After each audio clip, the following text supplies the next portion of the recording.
Kaixo Joseba, hemen gaude Alkizako herrian eta gaur Alkizako ostatua erakutsiko dizuet.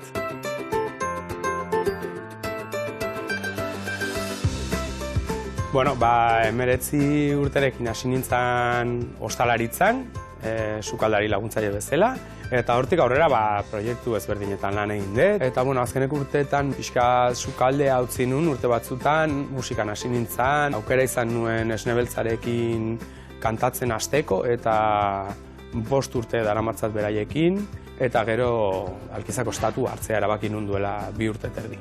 Aukera bat iruditu zitzaidan alde batetik, beti izan dudalako grin hori leku txiki batin lan egiteko. Berez, ostatuaren gestioa ni daramat, baina, sukaldean 3 pertsona gaude lanean eta beste 3 pertsona kamarera bezala, ez?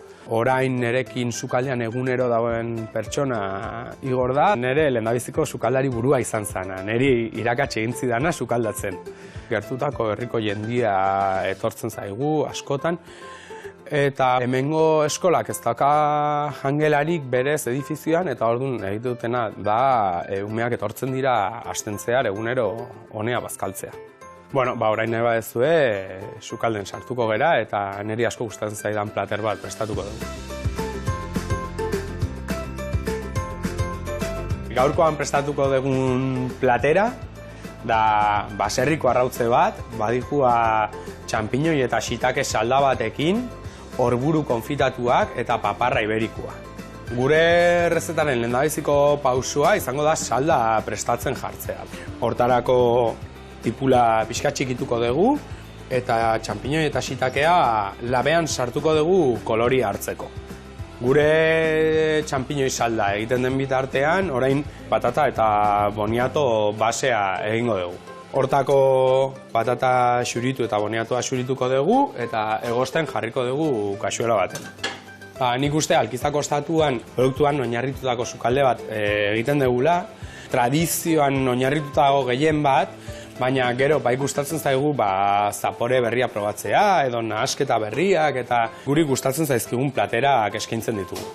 Orburuak xurituko ditugu, eta oliba olioetan konfitatuko ditugu. Sukaldean hemen nik uste asko disfrutatzen dugula, asko gustatzen zaigu gure lana egitea. Eta baita kontzertutan oso ondo pasatzen dut. Orduan, nik uste gehien gustatzen zaidana dela hemen kontzertu bat antolatzea eta sukaldatu eta gero kantatzea. Udan egon duzian Xabi Solano eta Zigor de Zeta, Estitxu Pinatxo etorri zan, Maider Zabalegi, eta aukera izan dugu 2 urte eta erdi hauetan lagun askorekin hemen egoteko, kontzertu asko egiteko, eta gero beti animatzen naiz ni kantatzea. Orburuak konfitatzen diren bitartean, prestatuko dugu txiribia. Azenarion familiako sustrai bat da, eta behin fregituta lore itxura hartzen du. Prestatu ditugun elementu guztiekin platera osatuko dugu. Orduan, lehendabizi patata eta boniato pastela jarriko dugu basean. Orain, txanpiñoi eta shiitake saltsa ere jarriko dugu gure platerean. Orburua jarriko ditugu.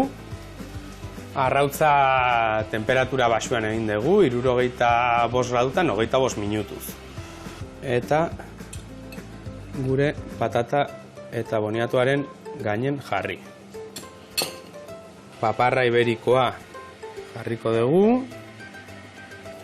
Gatz apur bat botako diogu, fregitu ditugun txiribiak, tipulatxa apur batekin. Eta hau izango da, Alkizako ostatuan dastatu dezakezuen plateretako bat. Joseba, mila esker gonbidatzeagatik, espero zure gustokoa izatea gure platera, eta mila esker hemen itxoiten zaituztegu Alkizan.